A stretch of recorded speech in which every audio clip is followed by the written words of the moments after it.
એકાકી 4000 દીક્ષા દૂરે જીનપતિ પાર્ષણ મલ્લી પ્રેક્ષક સાથે ચલો એમને યાદ નથી હોતું એટલે કેટલા ભગવાને કેટલા જોડે દીક્ષા લીધી એ પણ એની અંદર આ થોઈની અંદર લખેલું છે.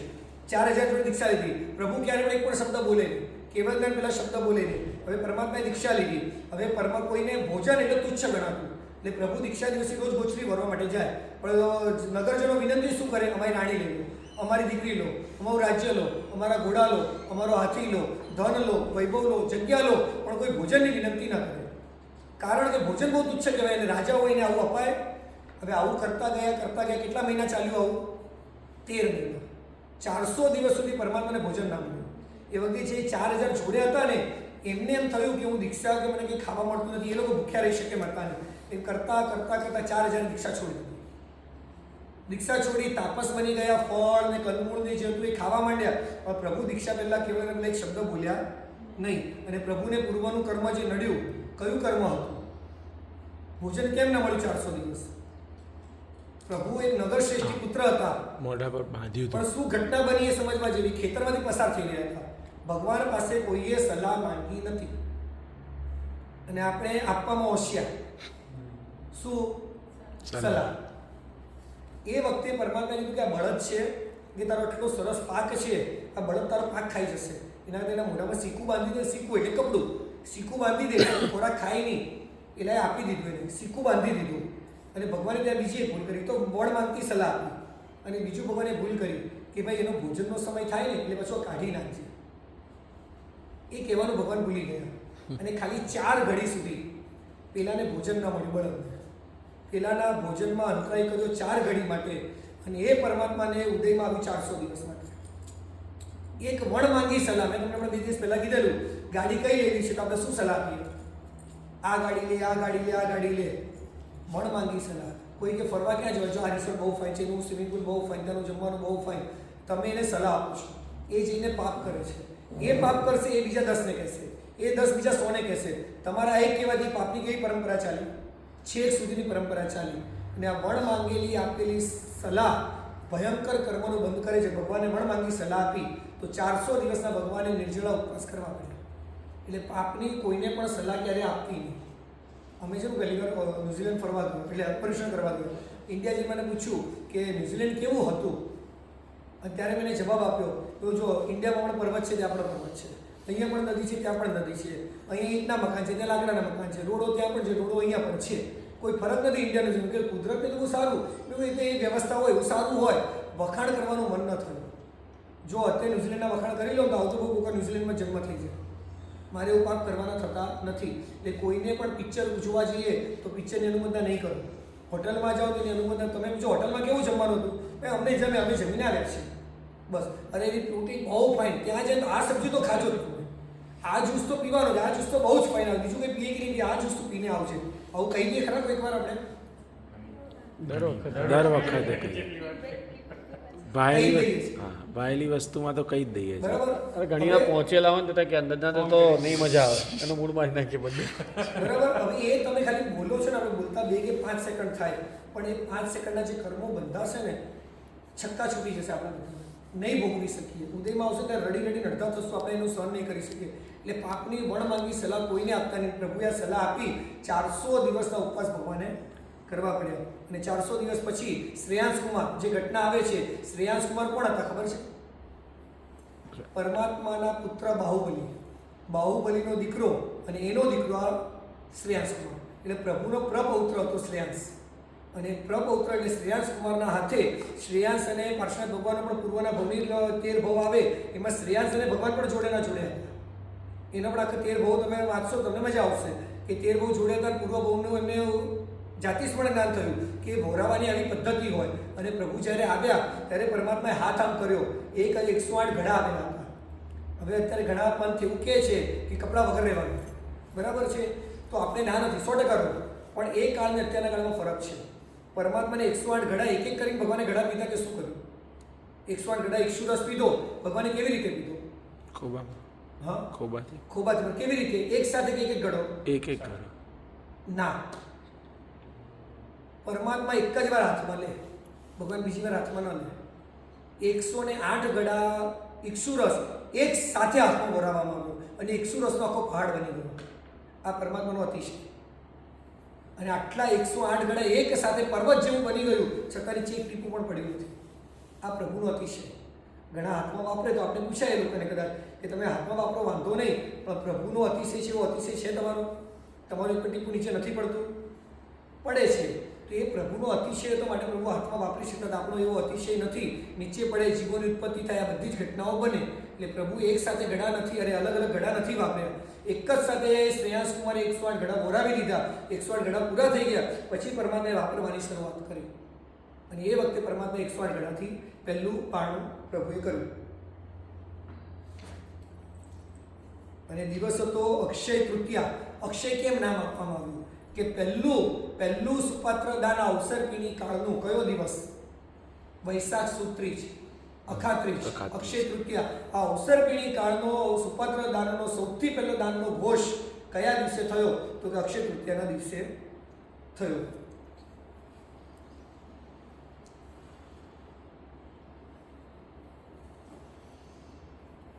એ વખતે ભગવાને સુપાત્ર દાન કેવી રીતે કરાય, ભોજન વરાવવું જોઈએ, નિર્દોષ વરાવવું જોઈએ, બધું ભગવાને શીખવાડ્યું. અને ભગવાને પછી શ્રેયાંશ કુમાર સાથેના પોતાના ભવોનું વર્ણન કરે છે. ભગવાને 1000 વર્ષ સાધના કરી. ફાગણવદી 11 એટલે ગુજરાતી મહાવદ 11 દિવસે વિદ્યાનગરના પુરીમતાલ નગરના શાખાનગરી બહાર સતકુટ નામના વ્યોદ્યાનની વડવૃક્ષ નીચે 24 તપસ્વી પ્રભુને ઉત્તરાષાઢા નક્ષત્રમાં ચંદ્રયુગ થયો ત્યારે કેવળ જ્ઞાન થયું. બોલો આદેશ્વર ભગવાન કી જય. ઉદ્યાન પાલકે ભરત ચક્રવર્તીના સમાચાર આપ્યા કે આયુષ્યશાળાની અંદર, અને આયુષ્યશાળાની અંદર ચોકીદારે સમાચાર આપ્યા એક સાથે ચક્રરત્ન ઉત્પન્ન થયું છે ભરતનું. અને આ બાજુ સમાચાર મળ્યા કે આદિનાથ ભગવાનને કેવળ જ્ઞાન ઉત્પન્ન થયું છે. તમારી સામે બે ઘટના એક સાથે બને. ઘરે વિવાહ મળવા આવ્યા છે અને ગુરુ ભગવાન આવ્યા છે. એક જ સમય બંને આવ્યા છે. આપણો પ્રેફરન્સ છે ને? આપણો પ્રેફરન્સ છે ને? સાચું બોલો ને, જાજુનો જવાબ મત બોલો. આટલું સમજ્યા પછી ગુરુ ભગવાન વિવાહ ઘરે આવ્યા છે અમેરિકાથી પહેલી વાર 9 વાગે, અને 9 વાગે ગુરુ ભગવાનનું પ્રવચન છે. પ્રવચન છે તો ઘરે એટલે મળવા આવ્યા હોય તો ડેફિનેટલી ગુરુ મહારાજ. પ્રવચન છે. પ્રવચન. હવે 9 વાગે એમનું પ્રવચન, 9 વાગે વિવાહ ઘરે આવવાના છે. આપણી છેલ્લી ચોઈસ ક્યાં? ઘરે સંસારના કામો. તો એ ભરત ચક્રને પણ એક સાથે સમાચાર મળ્યા. ચક્રરથ પણ ઉત્પન્ન થયું અને પ્રભુને કેવળ જ્ઞાન પણ થયું. બંનેનો મહોત્સવ કરવાનો, ચક્રને પણ વધાવવાનું છે, ચક્રનો પણ મહોત્સવ કરવાનો છે, અને કેવળ જ્ઞાનનો પણ મહોત્સવ કરવાનો છે. તો જવાનું ક્યાં? જવાનું ક્યાં?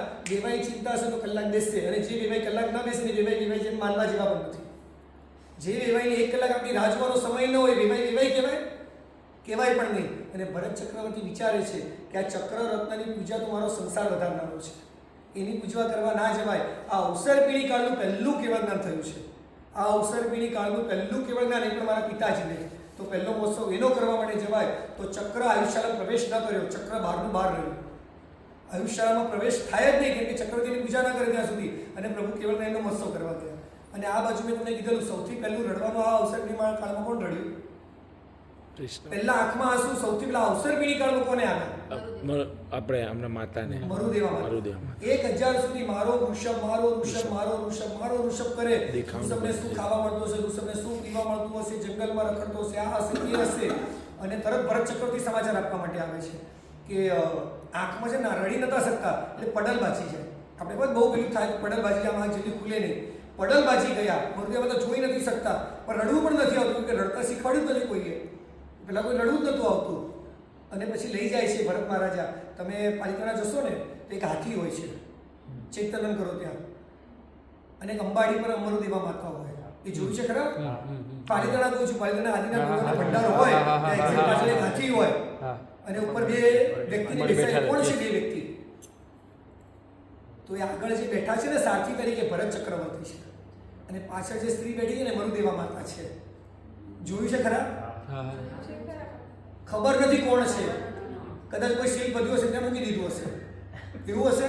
કોઈ ગાંધી ક્યાંક રીઝન જે ખબર છે પણ આવું આટલું શું છે ખબર નથી. તો ભરત ચક્રવર્તી મરુદેવા માતાને બેસાડીને લઈ જાય કે તારો વૃષભ તો કે કેવળ જ્ઞાની થયું છે, સમોસણો બેઠો છે, ચલો મરુદેવા માતા એની દાદીને લઈને જાય છે. અને ભરત ચક્રવર્તી હાથી ઉપર આગળ બેસે છે અને મરુદેવા માતાને પાછળ બેસાડે છે. અને દૂર જઈને બતાવે જો પહેલો તારો વૃષભ, જો સમોસાનો ઠાઠ જો. અને મરુદેવા માતા જોઈ છે. હું તો વિચાર મારો વૃષભ આમ દુઃખી હશે, ખાવા નહીં મળતું હોય, પીવા નહીં મળતું હોય, અને મારો વૃષભ તો જો સોના અને રત્નના સિંહાસન પર બેઠો છે, દેવો એની પૂજા કર્યો છે. હું ગાંડી, હું ઋષભ કહીને મરી, મારા ઋષભને તો ક્યાં મારી સામે જોવાનો ટાઈમ જ છે. અને એવા હસતી આંસુ આવી ગયા. પહેલી વાર રડ્યા અને વૈરાગ્ય પ્રગટ થયો. અને વૈરાગ્ય પ્રગટ થયો અને ત્યાં ને ત્યાં કેવળ જ્ઞાન, અને ત્યાં ને ત્યાં 48 મિનિટમાં આયુષ્ય પૂરું. એક જ આપણને અપવાદ મળે છે કે પ્રભુનો વેશ લીધા વગર મોક્ષે ગયા હોય તો એક જ ઉદાહરણ, અને એ છે મરુદેવા માટે. દિગંબરોને આપણા એટલો ડિફરન્સ કરો. દિગંબરો પહેલા મોક્ષે ગયેલા બાહુબલી માને છે, અને શ્વેતાંબરો સૌથી પહેલા મોક્ષે ગયેલા મરુદેવા માતા માને છે. એટલે જે ઋષભને જોવા માટે જે ભરત ચક્રવર્તી લઈને ગયા હતા મરુદેવા માતા, એ સિમ્બોલ રૂપ આવી રીતે પ્રભુની સામે હાથી, ભરત ચક્રવર્તી અને મરુદેવા માતાની મૂર્તિ સ્થાપન કરવામાં આવે છે. પાલિકાના ઘણા બધા જિલ્લામાં તમને આવું દ્રશ્ય જોવા માટે મળશે. હવે એક પ્રશ્ન પૂછું, મરુદેવા માતાએ પોતાના જીવનમાં કેટલી પેઢી જોઈ? આપણે કેટલી પેઢી જોઈ શકીએ? મેક્સિમમ 4 થી 5 જોવાની આપણી કોઈની તાકાત નથી. મરુદેવા માતાએ કેટલી પેઢી જોઈ હશે? મોઢું ખુલી જશે તમારે બધાનું કહીશ તો. કેટલી પેઢી? ફેંકો ને જેટલી તાકાત હોય. ફેંકવાની કેટલી તાકાત? 100 પેઢી, પછી 1000 પેઢી, પછી 65,000 પેઢી. મરુદેવા માતાએ પોતાના જીવનકાળ દરમિયાન પોતાની 65,000 પેઢી જોઈ છે. એક પછી એક પછી એક પછી એક 65,000 પેઢી મરુદેવા માતા પોતાની આંખે જોઈ. Can you believe? એમનું આયુષ્ય કેટલું હતું? 84 લાખ પૂર્વ. એક પૂર્વ એટલે કેટલું? 70,560 અબજ વર્ષ. ઓહો. એક પૂર્વ ખાલી કહું છું. એક પૂર્વ એટલે 70,560 અબજ વર્ષ. એટલે 70,560 અબજ વર્ષ મલ્ટીપ્લાય બાય 84 લાખ પૂર્વ. કોઈ આંકડા કશામાં આવવાના નથી. કોઈ કેલ્ક્યુલેટરમાં 50 કેલ્ક્યુલેટર ભેગા કરશો તો પણ નહીં આવે. એટલે આટલું વિશાળ આયુષ્ય હતું, એટલે એમને 65,000 પેઢી એમણે જોયેલી હતી મરુદેવા માતાએ. આ બધા છે વચ્ચે નવી નવી વાતો બહુ આજે બહુ બાકી રહી જવાનું, બહુ બાકી રહેશે.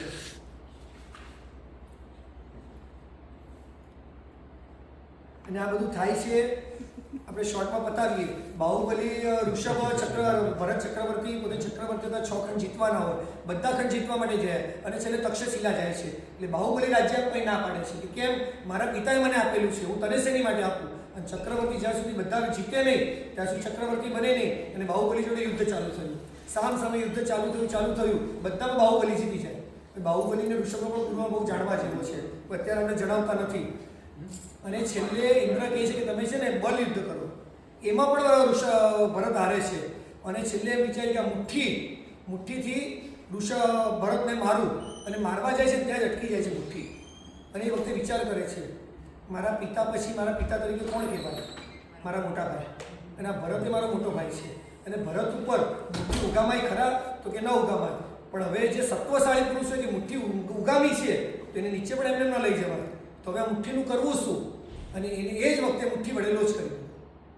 અને ત્યાં ને ત્યાં દીક્ષા લીધા પછી અષ્ટાપદ ઉપર એમને કેવળ જ્ઞાન થયું છે. આખી અષ્ટાપદી પણ ભાવ્યાત્રા બહુ સરસ હોય છે. આખા અષ્ટાપદી ભાવ્યાત્રા, અદ્ભુત ભાવ્યાત્રા. અષ્ટાપદી પર શું ઘટનાઓ બની છે, સુંદરીની, બાહુબલીની, પરમાત્માની. પછી પ્રથમ સાધર્મિક વાત્સલ્ય, આ અવસર પીઢી કાળનું સૌથી પહેલું સાધર્મિક વાત્સલ્યનો ઉપદેશ ક્યાંથી અપાયો? અષ્ટાપદ ઉપરથી. પહેલી સાધર્મિક ભક્તિ ક્યાં થઈ? તો કે અષ્ટાપદ ઉપર. આ બધો ઇતિહાસ, અદ્ભુત અષ્ટાપદ તીર્થનો ઇતિહાસ છે. અને એ વખતે અષ્ટાપદ ઉપર હતા અને પોતે લોચ કરી દીક્ષા લે છે. અને એક અભિમાન આવે છે, મારા નબાણું ભાઈએ દીક્ષા લઈ લીધી છે અને હું બધા કરતાં મોટો, હવે હું જાઉં તો મારે એમને વંદન કરવા પડે. વંદન તો ના કરું તો જ્યાં સુધી મને કેવળ જ્ઞાન નહીં થાય ત્યાં સુધી અહીંથી જઈશ નહીં. એટલે 1 વર્ષ સુધી કાઉસક ધ્યાનમાં. એ વખતે એમની અંદર ડાળીઓ બની જાય, પાંદડા બને, ચકલીઓ માળા બનાવે છે, બધું જ બને છે, એટલી સાધના કરે છે, પણ કેવળ જ્ઞાન થતું નથી. અને વર્ષ પછી ઋષભદેવ ભગવાન છે કે બાહુબલીને કેવળ જ્ઞાનનો સમય થયો છે, તો કરવાનું શું? એટલે બે દીકરી હતી, બ્રાહ્મણીને સુંદરી દીક્ષા લઈ લીધેલી. ત્યારે કહે છે કે જા બાહુબલીને ઉપદેશ આપી આપો. અને એ વખતે બાહુબલીને સુંદરી ગીત ગાય છે. વીરા મોરા ભાઈ હતા એમના. વીરા મોરા ગજ થકી ઉતરો, ગજ ચડે કેવળ ન હોય ત્યાં સજાય છે. હવે બાહુબલી વિચાર કરે છે કે મારી બંને બહેનો દીક્ષા લીધી છે, એ જૂઠું તો બોલે નહીં. અને એ કહે છે વીરા મોરા ગજ થકી ઉતરો. હું ક્યાં ગજ એટલે હાથી, હું ક્યાં હાથી ઉપર બેઠો છું? હું તો ઉભેલો છું. અને મારી બેનો જૂઠું બોલે નહીં કે ગજ ઉપર ગજ થકી ઉતરો. કાં બેનું મેચિંગ થતું નથી, કરવું શું? અને વિચાર કરતાં ખબર પડી કે અભિમાન રૂપી ગજ પર બેઠેલા કહે છે કે હું અભિમાન રૂપી ગજ ઉપર હાથી ઉપર બેઠો છું, કે અભિમાનથી નીચે ઉતરો તો કેવળ જ્ઞાન થાય અને તરત સમજી જાય છે અને પહેલો પગ ઉપાડ્યો પ્રભુને ક્ષમાપના આપવા જવા માટે અને જેવો પહેલો પગ ઉપાડ્યો ત્યાં જ કેવળ જ્ઞાન. એટલે જ્યાં અભિમાન નીકળે ને ત્યાં બધું જ નીકળી જાય. આ અભિમાન વર્ષ સુધી અભિમાનને કેવળ જ્ઞાનને અટકાવેલું અને બહેનો કહે છે વીરા મોરા ગજ થકી ઉતરો ગજ ચઢે કેવળ અને હોય રે આ શબ્દથી પામી ગયા અને ત્યાં તે બાહુબલીને કેવળ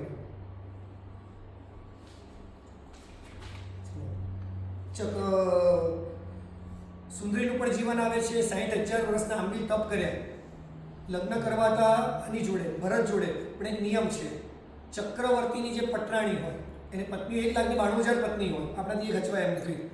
ચક્રવર્તીને 1,92,000 પત્ની હતી, પણ એક નિયમ હોય કે જે પટરાણી હોય ને એ નિયમમાં મરીને છઠ્ઠી નરકે જાય. નિયમ ને સુંદરી કે મારે છઠ્ઠી નરકે જવાનું નથી, એટલે મારે લગ્ન કરીશ તો પટરાણી એવું બનીશ, મારે બનવું નથી અને મારે નરકમાં જવું નથી, માટે સુંદરીની જોડે લગ્ન કરતી નથી. પરમાત્માનું અહીં આવે છે ઋષભદેવ ગણ 20 લાખ પૂર્વ સુધી કુમાર અવસ્થામાં રહ્યા, 63 લાખ પૂર્વ સુધી રાજ્ય અવસ્થામાં રહ્યા, કુલ 83 લાખ પૂર્વનું આયુષ્ય સંસારમાં રહ્યા, 1,000 વર્ષ સુધી છદ્મસ્થ સાધુ તરીકે રહ્યા, 1,000 વર્ષ 1 લાખ પૂર્વ વર્ષ સુધી કેવળના નિર્ભય વિચર્યા, સંપૂર્ણ 1 લાખ પૂર્વનું ચારિત્ર પાડી કુલ 84 લાખ પૂર્વનું આયુષ્ય પરિપૂર્ણ કરી, ભોગવી વેદની અધિકર્મનો ક્ષય કરી, સુષ્મા દુષ્મા નામના ત્રીજા આરાના બહુ ભાગ વ્યતીત થયો. 3 વર્ષ અને 8.5 મહિના બાકી રહ્યા હતા. ત્રીજા આરાના 3 વર્ષ અને 8.5 મહિના બાકી રહ્યા અને એ વખતે હેમંત ઋતુના ત્રીજા મહિને 5મે પખવાડિયે મહાવદ ચોથ એટલે ગુજરાતીમાં પોષ વદ ચોથના દિવસે અષ્ટાપદ પર્વત ઉપર 10,000 સાધુઓ સાથે 14 ભક્ત એટલે 6 ઉપવાસ તપમાં પૂર્વના કાળે પલ્યંક આશ્રમમાં મોક્ષે ગયા. બોલો આદેશ્વર ભગવાન કી જય. જય. ભગવાનનું નિર્માણ પામે આસન કંપવાથી ભગવાનનું નિર્માણ જાણી નિરુત્સાહી, અહીંયા ઉત્સાહ નથી, નિરુત્સાહ થઈ ગયો કે પ્રભુ જતા રહ્યા. શકરે પરિવાર સાથે ભગવાનને 3 પ્રદક્ષિણા આપી, ભગવાનની ઉપાસના કરી. તમે દેરાસરમાં રોજ 3 પ્રદક્ષિણા તો આપો ને મિનિમમ, એનું ફળ શું? એક નિયમ લઈ લેવાનો, ઘરની બહાર જતા હોઈએ ત્યારે બહુ સારા કામ માટે જતા હોય ત્યારે શ્રીફળ હાથમાં લેવાનું અને પ્રભુને 3 પ્રદક્ષિણા આપવાની. આ વિશ્વનું સર્વશ્રેષ્ઠ મંગલ. જો પ્રભુ નથી તો ઘરમાં રહેલા માતા પિતાની 3 પ્રદક્ષિણા આપીને જવાનું. આ વિશ્વનું સર્વશ્રેષ્ઠ મંગલ છે અને શાસ્ત્રકાર ભગવંતો લખે છે કે 3 પ્રદક્ષિણા આપવાથી પુણ્ય કેટલું, તો કે 100 વર્ષ સુધી તમે ઉપવાસ કરો એનું જેટલું ફળ મળે એટલું જ ફળ 3 પ્રદક્ષિણામાં મળે છે. 100 વર્ષ સુધી તમે ઉપવાસ કરો એનું જેટલું ફળ મળે એટલું માત્ર 3 પ્રદક્ષિણાઓ મળે છે. પ્રદક્ષિણા જેવું શ્રેષ્ઠ મંગલ કોઈ જ નથી. એટલે જ કાલે તમને માતૃપિતૃમાં 3 પ્રદક્ષિણા આપવાનું કીધું અને અમે પણ શ્રી સંઘની પ્રદક્ષિણા આપી, કારણ કે અમારા પણ સંઘ મા બાપ છે અને માતા પિતાની પ્રદક્ષિણા આપવાની અમારી ફરજ થાય. આજે અમે ઘરથી નીકળીએ અહીંયા આવવા માટે પણ નીકળ્યા તો જીનાલયની પ્રદક્ષિણા આપીને નીકળ્યા, તો જીનાલયની પ્રદક્ષિણા આપી ઘરથી નીકળ્યા ત્યારે માતા પિતાની પણ પ્રદક્ષિણા આપી નીકળ્યા, કેમ કે એ મંદિરના ભગવાન છે અને આ ઘરના ભગવાન છે. એટલે ગમે ત્યારે જાઓ તો જીનાલયની પ્રતિષ્ઠા પ્રદક્ષિણા અને બહુ ઉત્તમ કાર્ય માટે જતા હો તો માતા પિતાની પ્રદક્ષિણા, જો માતા પિતા અહીં હાજર નથી તો એમની પ્રતિકૃતિ રૂપે ફોટો પણ મૂકી અને એમની પણ પ્રદક્ષિણા આપીને જ ઘરથી બહાર નીકળવું જોઈએ. બધા ઇન્દ્રો અલગ અલગ આવે છે અને પરમાત્માનો અગ્નિદા આપવામાં આવે છે. 3 ચિતા બનાવીને ભગવાનને અગ્નિદા આપી અને એ વખતે પરમાત્માની રાગ ઇન્દ્ર ઉપર દેવલોકની અંદર લઈ જાય છે અને સ્તંભ બનાવે છે અને ભગવાનના મોઢાની જે દાઢ હોય ત્યાં નીચે મૂકી અને એમની પરમાત્માની ભક્તિ કરે છે. ઋષભદેવ ભગવાનના નિર્માણ પછી 42,000 વર્ષ ઓછા આવ્યા, 1 કોડાકોડી સાગરોનો વ્યતીત થઈ ભગવાન મહાવીર સ્વામી નિર્માણ પામ્યા હતા અને 980 વર્ષથી કલ્પસૂત્ર આરંભ થયું. આ આપણું 7મું પ્રવચન પૂરું થાય અને 8મું પ્રવચન સવાગ્યા થયા છે. અડધો પોણો કલાકમાં આપણે 3-4 મહાપુરુષોના જીવન ચરિત્ર લઈ સ્થવિરાવલી આપણે પરિપૂર્ણ કરીએ. અહીંયા વ્યાખ્યાન પૂરું થયું.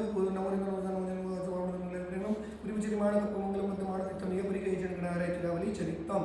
હવે 8મા પ્રવચનની શરૂઆત કરીએ. નમો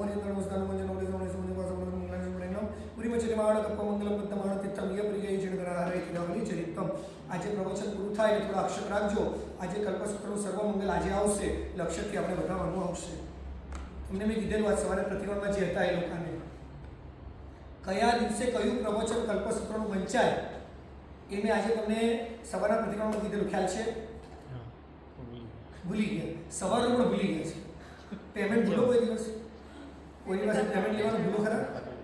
5 વર્ષ પહેલાં કોઈએ આપણને અપશબ્દ કીધા હોય ભૂલીએ ખરા? એ પણ નથી ભૂલતા. સવારના પ્રતિક્રમણનું ભૂલી ગયા. પુણ્યનું પોષણની બીજી હોય છે. પુણ્યનું પોષણ પાપનું શોષણ પર્યુષણ પામવાની બીજી હોય છે. પ્રથમ વખાણે ધર્મ સારથી પદ, બીજે સુપનાચારજી, ત્રીજે સુપન પાઠક વળી, ચોથે વીર જન્મ અધિકારજી, પાંચમે દીક્ષા, છઠ્ઠે શ્રીપદ, સાતમે જીનત્રે વિસરજી, આઠમે થીરાવલી સંભળાવી, પીવડા પૂરો જગીશજી. આ કલ્પસૂત્રના કયા દિવસે કયું પ્રવચન વચ્ચે આની અંદર લખેલું છે? પ્રથમ વખાણે ધર્મ સારથી પદ, એટલે પહેલું પ્રવચન ચોથા દિવસનું સવારનું પ્રવચન ધર્મ સારથી પદ સુધીનું પ્રવચન આવે. બીજે સુપનાચારજી, એટલે બીજામાં 4 માતાને સ્વપ્ન આવે ત્યાં સુધીનું વર્ણન. ત્રીજે સુપન પાઠક, એટલે સ્વપ્ન પાઠકો, લક્ષણ પાઠકો જે આવે છે પ્રભુને ત્યાં પ્રભુનું લક્ષણ બતાવવા માટે, ત્યાં સુધી ત્રીજું પ્રવચન. ચોથે વીર જન્મ અધિકારજી, એટલે ચોથું પ્રવચન. બીજા 5મા દિવસે બપોરનું પ્રવચન કયું હોય? જન્મ વાંચન. ચોથે વીર જન્મ અધિકારજી. પાંચમે દીક્ષા, એટલે ગઈકાલે આવ્યું પાંચમી પ્રભુની દીક્ષા. છઠ્ઠે શિવપદ, એટલે પરમાત્માનો મોક્ષ. સાતમે જીનત્રે વિસર્જી, આજે મને 7મું પ્રવચન હતું. શું વર્ણન આવ્યું આજે? 23 ભગવાનના જીવન. સાતમે જીનત્રે વિસર્જી. આઠમે થીરાવલી સંભળાવી, અને 8મું પ્રવચન કયું? સ્થવિરાવલી. આ થીરાવલી એટલે સ્થવિરાવલી. આઠમે થીરાવલી સંભળાવી, પીવડા પૂરો જગીશજી. એટલે 8 પ્રવચનો થાય. 4 દિવસના કલ્પસૂત્રના સવાર સાંજ 8 પ્રવચનો હોય, અને કયા પ્રવચન ક્યારે વાંચવા એ બધું વર્ણન આની અંદર લખેલું છે. હવે આપણું આજનું છેલ્લું પ્રવચન એ સ્થવિરાવલી. પરમાત્માના 11 ગણધર થયા: ઇન્દ્રપુતિ, અગ્નિપુતિ, વાયુપુતિ, વ્યક્ત, સુધર્મા, મંડિત, મૌર્યપુત્ર, અકંપિત, અચલપ્રતા, મેઘતારી અને પ્રભાસ. આ પરમાત્માના ગણધરો. એક નિયમ છે. પોણા બાર. એક કામ એક 10 મિનિટનો તો વિરામ પણ છે ને, પેલું છે થોડુંક આવી વસ્તુ આવી છે મારા અંદર મૂકવી પડેલી છે. સામાન તો આવે. ભાઈ એક સામાન સારું, આવે છે. સારું. 5 કરી દો મિનિટ વાંધો. વિરામ આપી દેજો. હા, 5 હા, મિનિટ. ચલો ભાઈ, આપણે બધા ફટાફટ જઈને લઈ આવીએ. 8મું વ્યાખ્યાન સ્થવિરાવલી. 11 ગણધર થયા. દરેકનો નિયમ હોય કે જેટલા ગણધર એટલા ગણ, એટલે એમના સાધુઓની પરંપરા એમની હોય. એટલે નિયમ છે કે જેટલા ગણધર હોય દરેક ગણધર પોતાની દ્વાદશાંગી અલગ રચના કરે.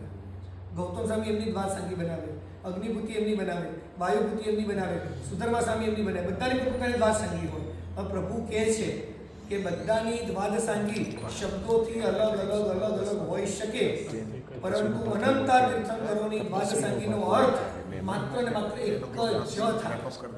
એક મીંડાનો પણ ફરક ના આવે.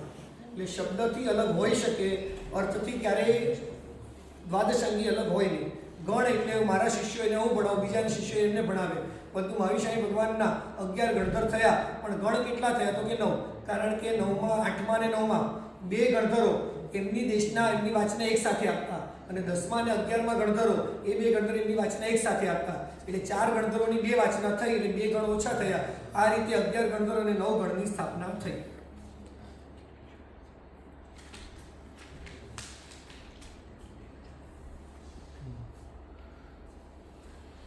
ગૌતમ સ્વામીની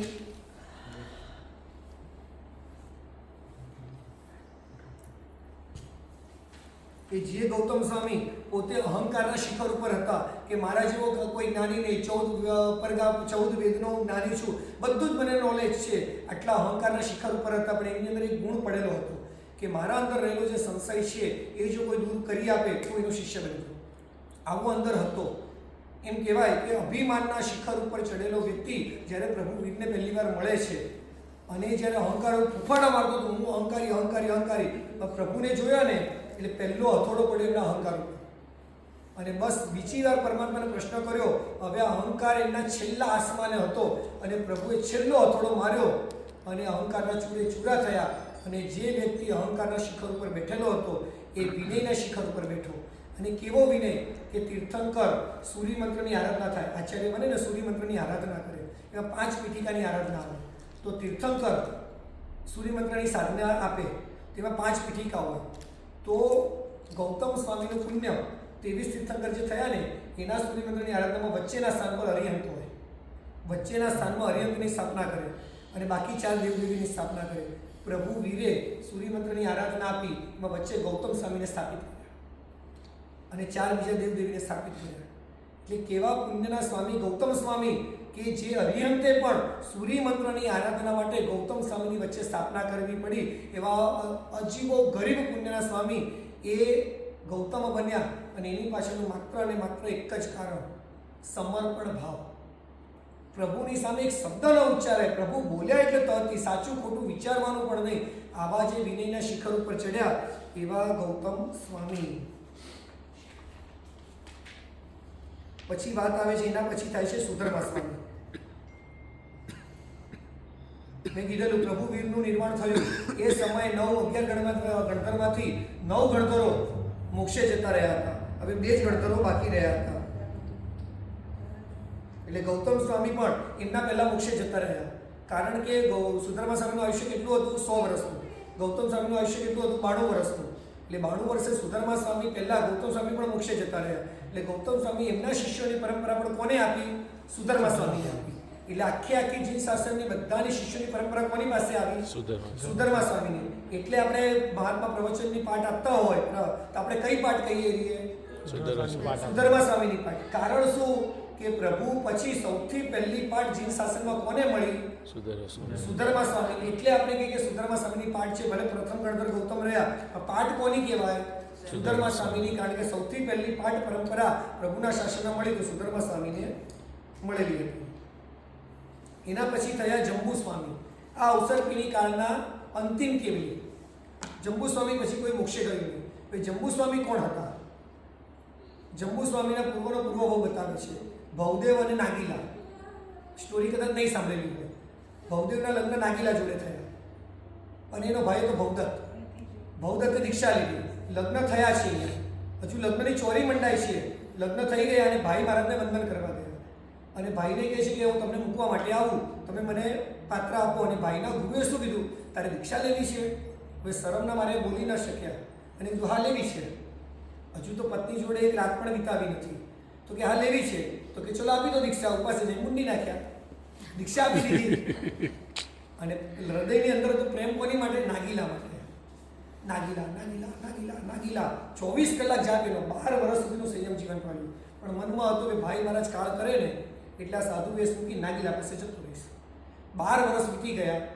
ભાઈ કાળધર્મ પામ્યા અને વેશ છોડી અને ગયા નાગીલાને શોધવા. અને ગામના પાદરે પહોંચેલી એક સ્ત્રી પાણી કાઢી રહી હતી અને એને પૂછે છે, બેન તમે નાગીલાને ક્યાંક જોયા કે? તો કે કોણ છો તમે, શું કામ છે? તો હું એનો પતિ છું ભવદેવ. 12 વર્ષ પહેલાં દીક્ષા લીધેલી, પણ ભાઈના આગ્રહને હું ન બોલી શકું, મેં દીક્ષા લઈ લીધેલી. હવે મારે નાગીલાને મળવું છે. અને ત્યારે સ્ત્રી કહે છે, હું જ નાગીલા છું. અને તમે કે પુરુષ છો, આવું પ્રભુનું શાસન મળ્યું, આવું ચારિત્ર મળ્યું, હું થૂકું છું તમને. આવું ચારિત્ર હોય તો આમ બહુ જ એને ખખડાવે છે અને ભવદેવને પ્રાયશ્ચિત થાય છે અને ફરીથી જઈ અને દીક્ષા ગ્રહણ કરે છે. પરંતુ કર્મનો બંધ કર્યો. 12 વર્ષ સુધી સંયમ જીવન પાળ્યા પછી પણ નાગીલા નાગીલા નાગીલા નાગીલા પાછળ ગમે તેટલો ભોગ કર્યો, સંયમ જીવન પાળ્યું, પણ કર્મ એવા ચારિત્ર મોને ભયાનક કર્મ બાંધ્યા કે બીજા ભવની અંદર શિવભૂતિ નામના શ્રાવક બન્યા. દીક્ષા લેવી છે અને માતા પિતા પાસે અનુમતિ માંગે મને દીક્ષા. માતા પિતાની દીક્ષા તો નહીં જ મળે.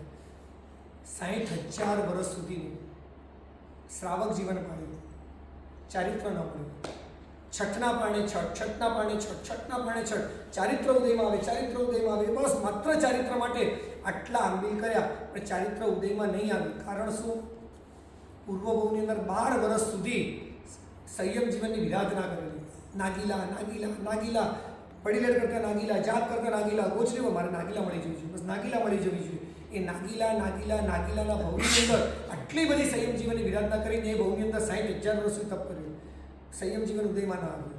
પણ આટલા તપ દ્વારા એમને ઘણા બધા પોતાના ચારિત્ર મૂલ્ય ખપાવી દીધેલા અને એના પછીના ભવમાં બન્યા જંબુકુમાર. અને માત્ર 16 વર્ષની ઉંમર. પત્ની કેટલી પત્ની પરણ્યા? 8. એક એક પત્ની કેટલું સોનું લઈને આવી? તો 9 કરોડ સોનૈયા. એટલે 9 પત્ની કેટલું લઈને આવી? 81.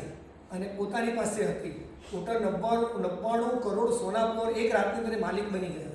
પણ વૈરાગ્ય હતો.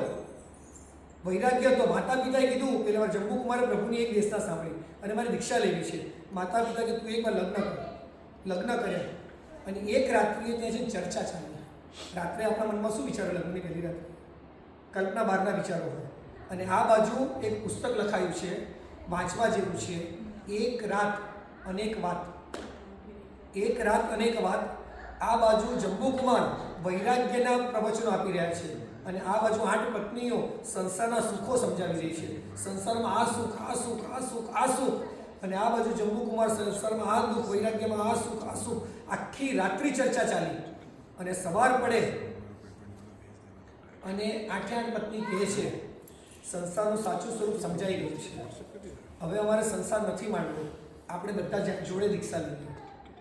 કદાચ એ 8 પત્નીઓ તૈયાર થઈ ને એ તો બહુ દૂરની વાત છે, પણ જંબુકુમારે કેવો વૈરાગ્ય પીરસ્યો હશે એક રાતની અંદર.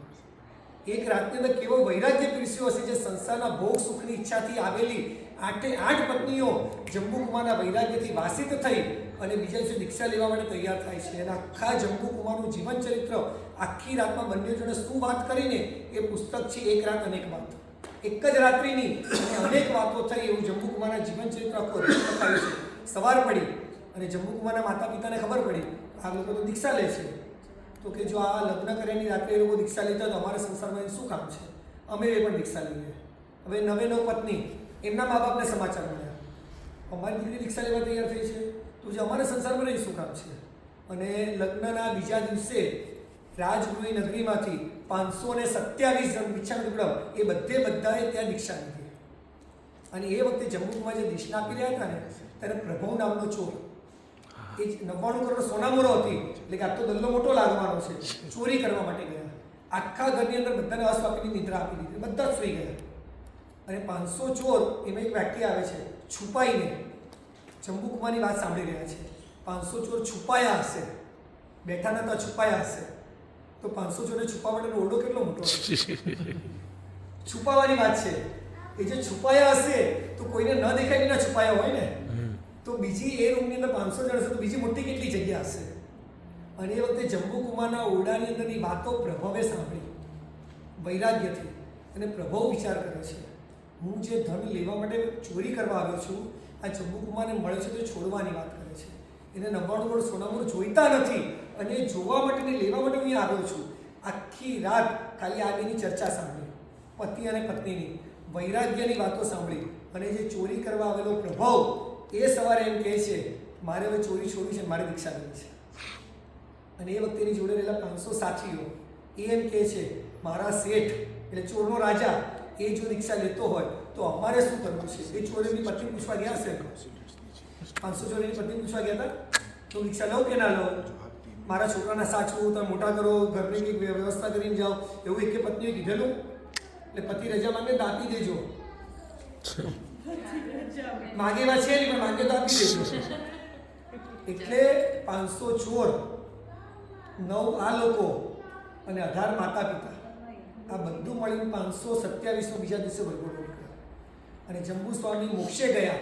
આ અવસરમીની કાળના છેલ્લા જંબુકુમાર મોક્ષે ગયા. મોક્ષનો દરવાજો ખોલનાર મરુદેવા માતા અને મોક્ષનો દરવાજો આ ભરત ક્ષેત્રની અવસરમીનીમાંથી તાળું મારનારા જંબુકુમાર. એના પછી ઘણી બધી વસ્તુઓનો વિચ્છેદ થવા માંડ્યો. અને એના પછી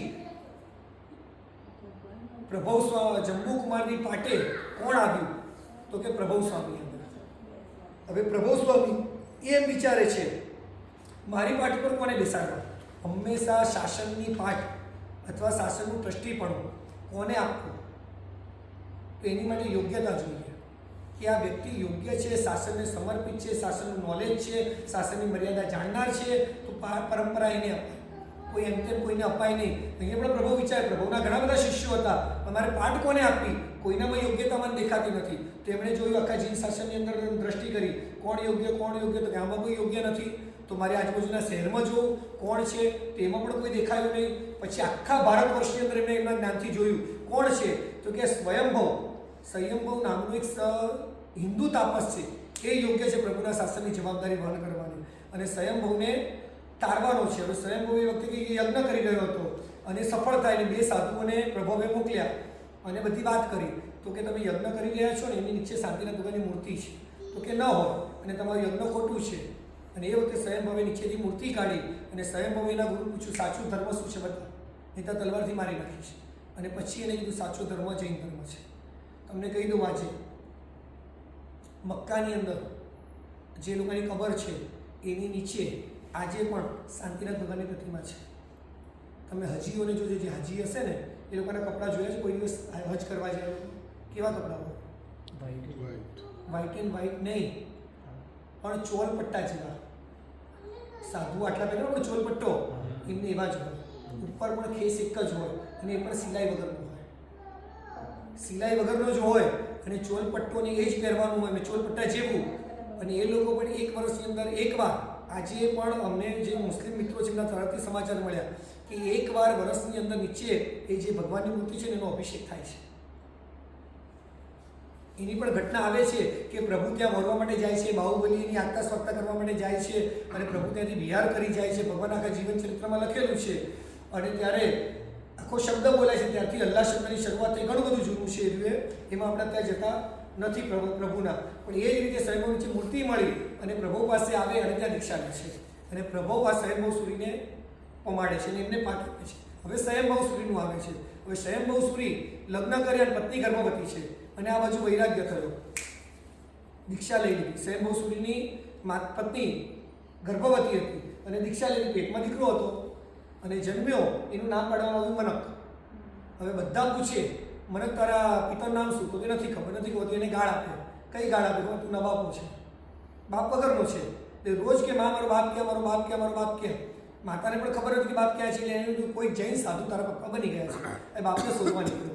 બધે પૂછે છે મારા પિતા ક્યાં. કોઈ જૈન સાધુ પૂછે આવા મારા પિતા જોયા છે, આવા મારા પિતા જોયા છે. અને એક વાર સ્વયંભૂ સૂરી પાસે જ જાય છે અને પૂછે છે આવા છે, આ નગરમાંથી આવેલા છે, તમે મારા પિતાને જોયા છે? એમને ખ્યાલ આવ્યો હું એનો પિતા છું. અને એ વખતે એણે એનું ભવિષ્ય જોયું કે આનું આયુષ્ય તો 6 મહિના જ બાકી છે, તો મારે દીકરો છે, મારે તારવો તો પડશે જ. કઈ રીતે? તો એણે એમ કીધું સ્વયંભૂ સૂરીએ, હું તારા પિતા મહારાજને ઓળખું છું, પણ તારા પિતા મહારાજને મળવું હશે ને તો દીક્ષા લેવી પડે. દીક્ષા લેશે થોડું ભણવું પડશે. તો બધું ભણવા તૈયાર, મારા પિતા મને મળવા જોઈએ. એમને ભણાવે, દીક્ષા આપી અને ભણાવવાની શરૂઆત કરી. અને એમને ભણાવવા માટે 45 આગળ તો 6 મહિનામાં ભણાવાયું હતું ને 6 મહિનાનું જ આયુષ્ય હતું. તો શું કર્યું? એ વખતે એમણે એક નવા ગ્રંથની રચના કરી. આગમમાં બધી ઉતરીને ગ્રંથની રચના કરવામાં આવી અને ગ્રંથનું નામ આપવામાં આવ્યું 10 વૈકાલિક સૂત્ર. 5મા અંતે 45 આગમો નાશ પામી જશે અને એક જ સૂત્ર આપણી પાસે રહેશે અને છે 10 વૈકાલિક સૂત્રો. કોઈ પણ સાધુ દીક્ષા લે સૌથી પહેલો અભ્યાસ એને 10 વૈકાલિકનો કરવો પડે. આટલું મહત્વનું 10 વૈકાલિક. એટલે 10 વૈકાલિક સૂત્રની રચના કરી. 6 મહિના એમને ભણાવ્યા અને મૃત્યુ પામ્યા અને એમની આંખમાં આંસુ આવ્યા.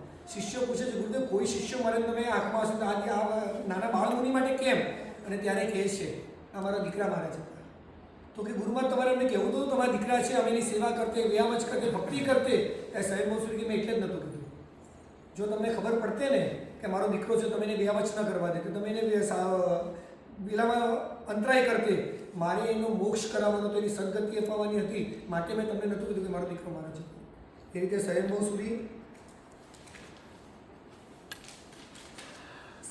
સૂરી પછી ભદ્રભાઉ સ્વામી અને ભદ્રભાઉ સ્વામીના બે શિષ્ય શંભુતિ વિજય મોક્ષે ગયા અને ભદ્રભાઉ સ્વામીને આચાર્ય પદવી આપી. હવે આવે છે ને ઘણું બધું આખું વરામિહિર અને બંનેનું આવે છે. અત્યારે આપણે કાંઈ લેતા નથી. આ આપણા 14 પૂર્વના છેલ્લા અર્થ સાથેના શ્રુત કેવલી કોઈ થયા તો ભદ્રભાઉ સ્વામી, એની પાઠ ઉપર આવે છે સ્થૂલીભદ્રજી અર્થ સાથે 10 પૂર્વના જ્ઞાતા હતા અને 4 પૂર્વ માત્ર સૂત્રથી ભણેલા હતા. હવે સ્થૂલીભદ્રનું પણ આવે છે, ઘણું બધું છે તો તમે સાંભળ્યું હશે સ્થૂલીભદ્રનું. કેટલી 84 સુધી, કેટલી 24 એનું નામ અમર રહેવાના? 84 સુધી એનું નામ અમર રહેવાનું છે. કારણ શું? કે વિકારના એટલે કામના ઘરની અંદર જઈને કામને જીત્યો છે. વેશ્યાના ઘરની અંદર ચોમાસું કર્યું અને શરત મૂકેલી એમણે સ્થૂલીભદ્રએ, મારાથી 3 હાથ દૂર રહી તારે જે કરવું એ કરવાની છૂટ. એની અંદર રહ્યા. આખી ચિત્રશાળાની અંદર અશ્લીલ દ્રશ્યો દોરવામાં આવે, વિકાર અને વિગયોથી ભરેલી એમને વાનગીઓ ખવડાવવામાં આવે, એમને નૃત્ય વસ્ત્ર એવા પહેરે કે એમને વિકાર થાય. આ બધું કર્યા પછી પણ સ્થૂલીભદ્રના મનની અંદર એક રૂવાડાની અંદર વૈરાગ્ય વિકાર નહોતો જાગ્યો. એટલે કામના ઘરની અંદર રહીને અને કામને જીતેલા હતા. એટલે આપણને જો આમ વિકાર બહુ જાગતો હોય તો સ્થૂલીભદ્રનો જાપ કરવા જેવો છે. અને કામના ઘરની અંદર કામ રહીને જીત્યા માટે એમનું નામ 84 સુધી અમર રહી ગયું.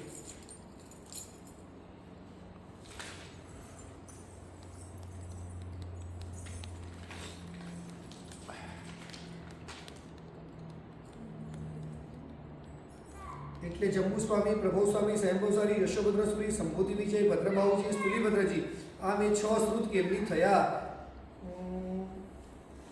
એના પછી આર્ય સ્વસ્તિ સુરીની વાત આવે છે. મહાગીરીજી એમના શિષ્ય આર્ય સ્વસ્તિગીરી એકવાર દુકાળ પડ્યો અને આર્ય સ્વસ્તિ કોશાંબી વળવા માટે ગયા. ભૂખથી ટળવળતો એક ભિખારી એમની પાછળ ગયો અને એ શિક્ષા આપી કે મને પણ ખાવાનું આપો, પણ સાધુ એવી રીતે પોતાની ગોચરીમાંથી આપે નહીં. તો કે મારે ખાવાનું જોઈએ તો શું કરવું? તો કે દીક્ષા લેવી પડે. તો કે હું દીક્ષા લઈશ. આર્ય સ્વસ્તિ સુરી તો કે દીક્ષા લેવા તૈયાર. દીક્ષા લે છે, આખા દિવસનું સંયમ જીવન પાળે છે અને રાત પડે તબિયત બગડે છે. એ વખતે જે શેઠિયા ભીખ નહોતા આપતા એ શેઠિયા પગ દબાવવા માટે આવ્યા. એટલે પેલો ભિખારી વિચારે છે કે સવાર સુધી જે શેઠિયા મને ઘરમાં નહોતા આવવા દેતા અને સાંજ પડી અને મારા પગ દબાવવા આવે છે, તે મારા પગ નથી દબાવતા, આ વેશના પગ દબાવે છે. આ વેશ કેટલો મહત્વનો છે. અને જૈન ધર્મના વેશ પ્રત્યે અહોભાવ થયો. રાત્રે મૃત્યુ પામે અને બીજા બહુ બધા શું બન્યા? સંપ્રતિ મહારાજા. એ સંપ્રતિ મહારાજાનું મેં તમને કાલે કીધેલું. ચંદ્રગુપ્ત મૌર્ય નામ સાંભળ્યું? હા, ચંદ્રગુપ્ત મૌર્યના દીકરાનું નામ શું? બિંબિસાર. બિંદુસાર ને બિંબિસાર બંને કહેવાય. એના છોકરાનું નામ શું? અશોક સમ્રાટ. અશોક સમ્રાટના દીકરાનું નામ શું? કૃણાલ. અને કૃણાલના દીકરાનું નામ શું? સંપ્રતિ મહારાજા. એટલે ચંદ્રગુપ્ત મૌર્યની પાટે આવેલા સંપ્રતિ મહારાજા. મેં કાલે કથા અમને કીધેલી કે અશોકને 2 પત્ની હતી અને કૃણાલ ભણવા માટે ગુરુકુલમાં ગયા હતા અને એની સાવકીમાં એમ હતું કે કૃણાલ રાજા ન બને તો સારું. અને એ વખતે અશોક એક પત્ર લખેલો હતો લાંબો અને મેં એક વસ્તુ લખેલી હતી. આપણે સૂત્ર બોલવામાં શું ભૂલ કરીએ છીએ? કૃણાલમ અધોયપી, એનો અર્થ થાય કૃણાલને ખૂબ ખૂબ ભણાવજો. હવે પત્ર માતા પાસે આવ્યો તો કે આ તો બહુ ભણીને રાજા બની જશે, મારે તો મારા દીકરા રાજા બન્યો તો શું કરવાનું? તો એમને લખ્યું કૃણાલમ અધોયપીની ઉપર એક મીંડું મૂકી દીધું. શું થયું? કૃણાલમ અંધોયપી, એટલે કૃણાલને આંધળો કરી દો. તો પેલા ગુરુકુલના શિક્ષક વિચારે કૃણાલને આંધળો ના કરાય, કોઈ પિતા દીકરા માટે આવું લખે નહીં. કૃણાલે પત્ર ખબર પડી કે આવું થયું છે અને એ વખતે ધગધગતા સળિયા લીધા અને કૃણાલે જાતે બંને પોતાની આંખ ફોડી લીધી. મારા પિતાની આજ્ઞા છે એટલે આંખ ફોડી દીધી. અને એનો દીકરો એટલા સંપ્રતિ મહારાજા જે જીન શાસનની અંદર 1.25 કરોડ જેણે જીન બિંબ ભરાવ્યા અને 1.25 લાખ જીન મંદિરો ભરાવ્યા, એ આ ભિખારી એક દિવસનું ચારિત્ર જેને સંપ્રતિ મહારાજા. અને એ સંપ્રતિ મહારાજા પણ આર્ય સ્વસ્તિ પાડે છે. ભિખારી દીક્ષા લીધેલી એ જ આર્ય સ્વસ્તિ સુરીની નિશ્રામાં એમણે બધા સુકૃતો કરેલી છે.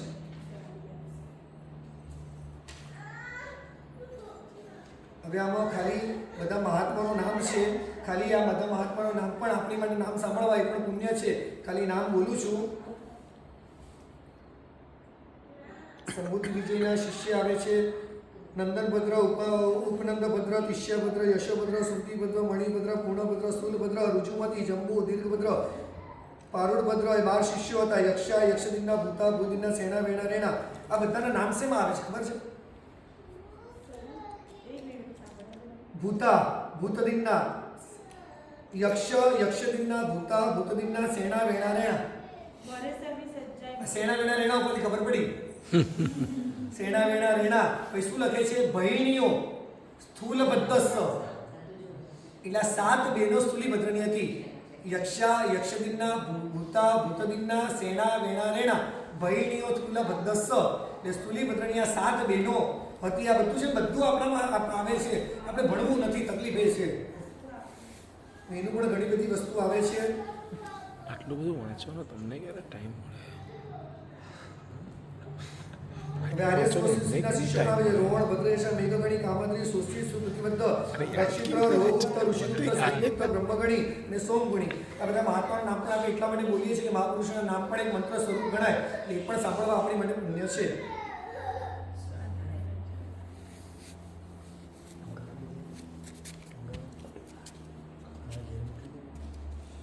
અહીંયા વજ્ર સ્વામીનું પણ ઉદાહરણ આવે છે.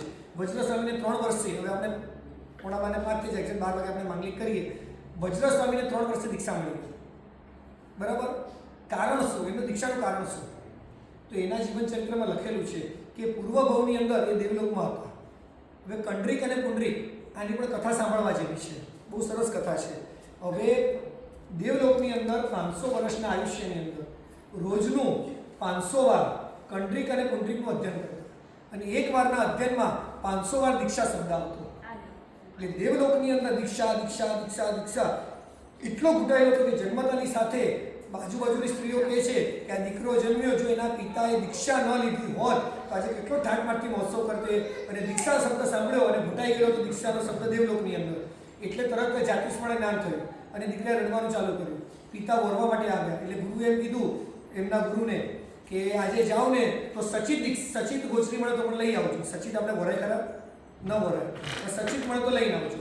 અને એ વખતે વરવા માટે ગયા એમની પત્ની હતી સુનંદા, એ કે તમે તો દીકરો જન્મ આપીને ભાગી ગયા, આ દીકરો મારી સચવાતો લઈ જાઓ. તેમણે તો જોડી કરી, દીકરાને મૂકી દીધો. દીકરા લઈ જતા રહે, જેવો દીકરો જોડી મૂક્યો ચૂપ થઈ ગયો અને વજનદાર બહુ હતો. એટલે ઘરે ઉપાસે જઈને ગુરુને કહ્યું બહુ વજન જેવો મજબૂત છે આ છોકરો. ગુરુ કે આનું નામ હાથીમાં જતો. અને 3 વર્ષની ઉંમર થઈ, સાધુ પાસે આવી ગયા એને છીછી પીપી સાફ કોણ કરે? તો શ્રાવિકાઓએ જવાબદારી ઉપાડી અને ઉપાશ્રયની અંદર ઘોડીઓ રાખી.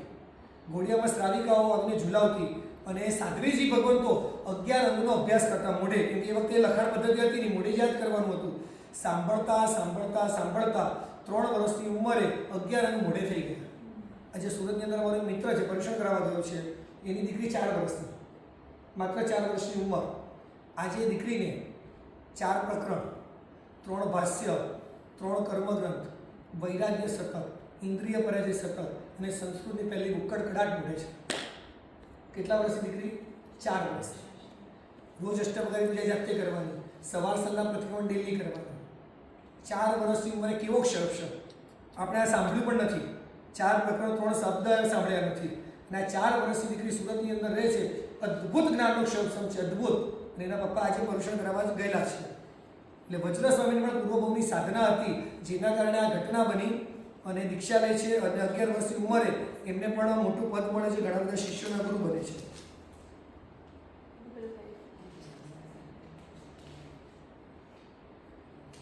અને એમની પણ આગળની શાખા નાગેન્દ્ર, ચંદ્ર, નિવૃત્તિની વિદ્યાધર, આ બધી શાખાઓ એમની નીકળે છે. અને હવે બધી બંધન ગાથા ચાલુ થાય છે, એટલે મહાત્માઓના નામો છે. અને હવે આપણે છેલ્લે જઈએ અને છેલ્લે આવે છે આચા દેવર્તી ગણી શ્રવણ, જેને વલ્લભીપુરની અંદર સમય વીતતો ગયો, લોકોની યાદશક્તિ ઓછી થતી ગઈ. હવે કરવું શું? તો ગ્રંથો લખાવવા પડશે. કેમ કે યાદ જેને જેટલું હશે એટલું. એટલે આખા ભારત વર્ષની અંદર એલાન કરવામાં આવ્યું કે જેટલા આચાર્ય ભગવંતો છે, જેટલા સાધુ, બધા વલ્લભીપુરની અંદર આવ્યા.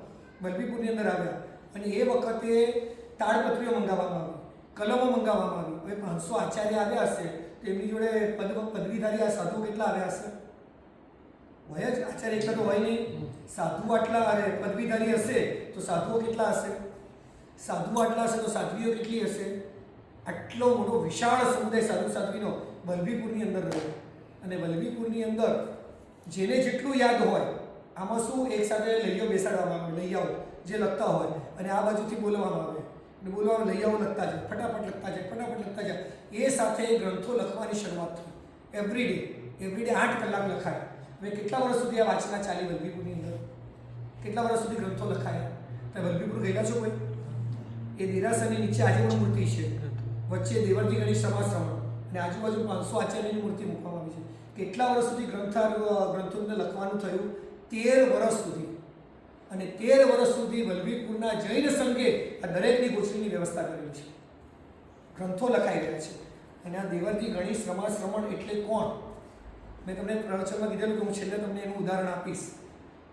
રઘુવીરનું જ્યારે ચવન થયું દેવાનંદની કુક્ષીમાં અને એક સંવરણનું કામ સોંપવામાં આવ્યું હરણગમેશી દેવને કે ત્રિશલા માતાના ગર્ભને આમાં ટ્રાન્સફર કરો અને આના ગર્ભને આમાં ટ્રાન્સફર કરો. એ કાર્ય કોણે કર્યું?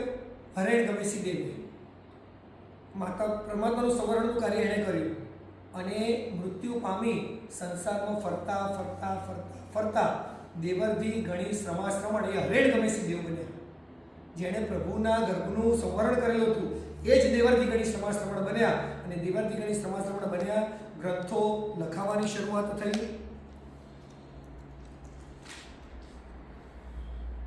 એટલે આજે આપણને જે પણ મળી રહ્યું છે, જે પણ ગ્રંથ છે, જેટલા પણ આગમ આપણી પાસે છે, એ બધા આગમનો વારસો જો આપણને મળ્યો હોય તો સૌથી વધારે ઉપકારી એ આપણી માટે આ દેવર્તી ગણી શ્રવણ કહેવાય. એના પછીની પણ ઘણી બધી પાઠ પરંપરાઓ થઈ. આજે પણ આપણા જે સમુદાયના ગુરુ ભગવંતો એ પાઠ પરંપરા ઉપર છે. પણ કલ્પસૂત્રની અંદર એનું વર્ણન કરવામાં આવ્યું નથી. કારણ એનું એ છે કે દેવર્ષિ ગણી શ્રમાશ્રમણે છેલ્લે કલ્પસૂત્ર બધું લખ્યું, અને જે ગ્રંથો દેવર્ષિ ગણી શ્રમાશ્રમણ લખીને ગયા કલ્પસૂત્ર, એની અંદર આપણે એક પણ લીટી ઉમેરાય નહીં. એટલે છેલ્લું લખાણ જ્યાં સુધી થયું ત્યાં સુધીનું કલ્પસૂત્રની અંદર છે, અને એના પછી દેવર્ષિ ગણી શ્રમાશ્રમણે છેલ્લું લખ્યું, એના પછીનું કોઈ પણ આચાર્ય જે પણ થયા એના નામનો ઉલ્લેખ આની અંદર કરવામાં આવતો નથી, કારણ કે કલ્પસૂત્રની અંદર આપણે એક મીંડું ઉમેરવાનો પણ અધિકાર હોતો નથી. માટે દેવર્ષિ ગણી શ્રમાશ્રમણ સુધીની આપણી પાઠ પરંપરા અહીંયા પૂરું થાય. આ આપણી સ્થવિરાવલી કહેવાય. સ્થવિરાવલી એટલે આપણી પાઠ પરંપરાને વહન કરનાર. કોઈ એમ પૂછે કે આ બધું સાચું જ છે, એની શ્રદ્ધા શું? બરાબર? તો એટલું સમજી લો, તમારા દાદાના દાદા હતા, તમે જોયા છે કોઈએ? પણ તમે કેમ માન્યું? તમારી મમ્મીએ કીધું, પપ્પાએ કીધું કે મારા પપ્પા હતા, એમના પપ્પાએ કીધું કે મારા પપ્પા હતા, એમના પપ્પાએ કીધું મારા પપ્પા હતા, એથી તમે માનો છો. એ જ રીતે જે પાઠ પરંપરા આપણી પાસે આવી છે, તો મને આ કોણે કીધું? મારા ગુરુ ભગવંતે કીધું. તેમના ગુરુ ભગવંતે કોણે કીધું? તેમના ગુરુ ભગવંતે કીધું. એમ કરતાં કરતાં કરતાં આખી પાઠ પરંપરા ક્યાં પહોંચે? સુધર્મા સ્વામી સુધી પહોંચે. તો સુધર્મા સ્વામીએ જંબુ સ્વામીને પ્રભુ સ્વામીને કીધું, પ્રભુ સ્વામી જંબુ સ્વામીને કીધું. એમ કરતાં કરતાં આપણી પાસે આ પાઠ પરંપરા આવી છે. માટે કલ્પસૂત્રની અંદર એક પણ અક્ષર વધારે લખાતો નથી કે આપણાથી ભૂસાતો નથી. એમ કહેવાય કે સૂત્રથી રચના ગણધર ભગવંતો કરે અને અર્થથી દેશના પ્રભુ આપે. સૂત્રથી રચના ગણધરો કરે અને અર્થથી દેશના પ્રભુ આપતા હોય છે. એવા કલ્પસૂત્રના વ્યાખ્યાન 4 દિવસ સુધી આપણે કર્યા છે. ફરીથી કહું, આ કલ્પસૂત્ર વાંચવાનો અધિકાર અમને શ્રાવકોને હોતો નથી. એટલે મૂળ સૂત્ર આજે પણ અમે વાંચી શકતા નથી, કારણ કે કલ્પસૂત્ર વાંચવા માટે યોગોદ્વાહન કરવા પડે, યોગની વિધિઓ કરવી પડે. એ અધિકાર સંયમ જીવન વગર મળતો નથી. પરંતુ આજથી 45 વર્ષ પહેલાં એમ કહેવાય દીર્ઘદ્રષ્ટા ગુરુમાં ચંદ્રશેખર વિજયજી મહારાજે એમણે જોયું કે ધીરે ધીરે ખરાબ આવી રહ્યો છે. સંઘો મહાત્માઓ બધે પહોંચી શકતા નથી. તો લોકો જ્યાં મહાત્મા નહીં પહોંચી શકે તો કલ્પસૂત્રના વાંચન, જીન શાસનનું વાંચન કેવી રીતે થશે? અને એ વખતે એમની દીર્ઘ દ્રષ્ટિથી એમણે એ વખતે સૌથી પહેલાં શરૂ કર્યું કે આપણે યુવાનોને મોકલીએ પર્યુષણ કરાવવા માટે. એ વખતે વિરોધ ઘણો બધો થયો, કલ્પસૂત્ર શ્રાવકોને વંચાઈ કઈ રીતે. અને એ વખતે ગુજરાતીની અંદર ટ્રાન્સલેશન કરવામાં આવ્યા ગ્રંથોને, કે એક પણ અમે ઓરિજિનલ સંસ્કૃતનો પાઠ આમાં આવતો નથી, અમે વાંચતા પણ નથી. એટલે ગુજરાતીનું જે વાંચન, ગુજરાતીનું જે લેખન ગુરુમા દ્વારા કરવામાં આવ્યું એ શ્રી સંઘ સમક્ષ વાંચવામાં આવ્યું. અને આ રીતે આજે પર્યુષણની પરંપરા જે આખા વિશ્વભરની અંદર ફેલાઈ રહી છે, એનો જો કોઈ મૂળ હોય તો એ મૂળ છે ગુરુમા ચંદ્રશેખર વિજયજી મહારાજ. દીર્ઘ દ્રષ્ટિ જોયેલી હતી કે ભવિષ્યને આટલું નુકસાન થઈ શકે એમ છે, અને એમની દીર્ઘ દ્રષ્ટિ આજે જૈન શાસનને બચાવ્યું છે. વિદેશોની અંદર પણ પર્યુષણો થઈ રહ્યા છે, ધર્મથી લોકો જોડાઈ રહ્યા છે, અને જોડવા માટે ગુરુમાના સંસ્કાર, અમારા જેવા બધા યુવાનો જેની પર ગુરુમાના અપરંપાર ઉપકાર છે અને આશીર્વાદ છે, જેના દ્વારા અમે આ કલ્પસૂત્રના વાંચન અમે તમારી સમક્ષ કરી શક્યા. આની અંદર પરમાત્માના જીવનચરિત્ર આવ્યા, ગણધરોના જીવનચરિત્ર આવ્યા, અને સ્થવિરાવલી પાઠ પરંપરા આવી. અમને વાંચવાનો અધિકાર નહોતો, પરંતુ ગુરુના આશીર્વાદ અને ગુરુની આજ્ઞાથી આવવાનું અમને થયું, અને આ કલ્પસૂત્રનું વાંચન કર્યું છે. આ કલ્પસૂત્રનું અમે પણ છદ્મસ્થ છીએ. તો છદ્મસ્થ અવસ્થામાં અમારા થકી, અમારા કોઈ શબ્દો દ્વારા, અમારા કોઈ શબ્દો આમ તેમ પંચાયત દ્વારા જો અમારાથી કોઈ આશાના થઈ હોય, કોઈ અમારાથી અવિધિ થઈ હોય, પરમાત્મા કલ્પસૂત્રને જે કહેવા માંગતા હોય એનાથી ભૂલથી પણ અમારાથી કોઈ ઉત્સૂત્ર પરિપૂર્ણા થઈ ગઈ હોય, કોઈને કોઈ શબ્દથી દુઃખ લાગ્યું હોય, કોઈ પણ શબ્દ ખોટો બોલાઈ ગયો હોય, મીંડું અલ્પવિરામ ઓછું માત્ર બોલાયું હોય, અર્થનો અનર્થ થઈ ગયો હોય, અમારા બોલવા દ્વારા શ્રી સંઘને પણ કદાચ એ મતલબ મુદ્દો સમજાયો હોય, આવું કંઈ પણ અમારાથી ભૂલચૂક થઈ હોય, તો આજે શ્રી સકલ સંઘ સમક્ષ ત્રિવિધે મિચ્છામિ દુક્કડમ. હવે આ ગ્રંથનું આપણે સર્વમંગલ કરીએ છીએ. આ પણ વ્રત અહીંયા મૂકવામાં આવશે. અક્ષત દ્વારા એ ગીત લેશું અહીંયા, અને ગીત દ્વારા આપણે બધા જ અક્ષતને આજે વધાવીએ. પચકાણ ઉપવાસ છે કોઈને? તો પાણહારનું લઈ લો. પાણી પીધું છે? બાકી છે ને પાણી પીવાનું? 58નું લીધું તો આજે પાણહારનું લેવું પડે. સૂર્યોગે બ્રહ્મજગાય જમ્યાનું દેવ્યાનું અષ્ટમાણું સસ્સાગરણમ પાઠવણમ મત્તાગમ સત્યાગમ પાણહાર બોસી સારું ઉઠી છે પિચકાય નગરવગમ સસ્સાગરણમ પછન કાલની સમણ સાવણ મત્તાગમ સત્યાગમ પાણસ લેવા લેવા છેવા બોલવા સચિતના સના બોસી ગઈ. કોઈને આંબી લેકાશનું છે? હવે પછાણ લેવાનું છે આંબી લેકાશનું વિષ્ણુ કોઈ નથી. ચાલો જીના આજ્ઞા બોલાવે તો મિચ્છામિ બોલાવો. આ 4 દિવસના પ્રવચનનું આજે સર્વમંગલ કરવામાં આવશે. ઉપસર્ગા ક્ષેમ્યાદિ છિદ્દતે વિઘ્ન વલ્લય મન પ્રસન્ન તામેતિ પૂજ્ય માનેજનેશ્વરે સર્વમંગલ મંગલમ સર્વકલ્યાણ કારણમ પ્રધાનમ સર્વધર્માણામ જૈનમ જયતિ શાસન. બોલો મહાવીર સ્વામી ભગવાન કી જય. બોલો આદેશ્વર ભગવાન કી જય. અનંત લબ્ધિ નિદાન ગુરુ ગૌતમ સ્વામી ભગવાન કી જય. ચલો ગ્રંથ ત્યાં મૂકું છું.